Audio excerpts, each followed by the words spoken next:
ajo që e bën 11 majin një moment historik nuk është fakti që në 11 maj njerëzit do zgjedhin midis një partie dhe ca partive tjera. Se këtë punë njerëzit e bëjnë në çdo zgjedhje.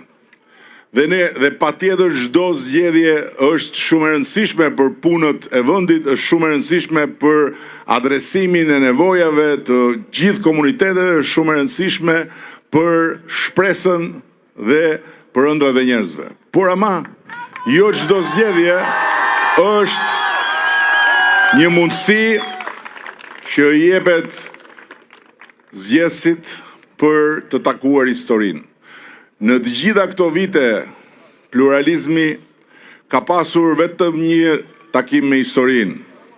Ai ka qenë marsi i vitit 1992, kur shumica dërmuese e shqiptarëve votuan Partinë Demokratike. Jo sepse ishin të tërë me Partinë Demokratike, përkundrazi, një pjesë e madhe atyre që votuan Partinë Demokratike, ose edhe një pjesë e madhe atyre që nuk votuan fare për askënd tjetër, që do thot ja hapën rrugën Partisë Demokratike, shumë pak muaj më vonë, kur pastaj u bën zgjedhjet lokale, krijuan një shumicë shumë të madhe kundër Partisë Demokratike. Por ama në 22 mars shqiptarët nuk kishin moment zgjedhje të zakonshme. Kishin një moment historik për të ndarë me një fuqi popullore të shkuarën nga ardhmja, për të ndarë një histori të vjetër të një sistemi të cilit i kishte ardhur fundi dhe për ta vullosur këtë ndarje me votë dhe për të përqafuar ëndrrën dhe sfidën e re të Europës.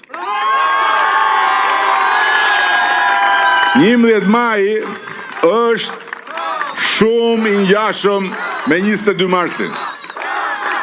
Sepse në 11 maj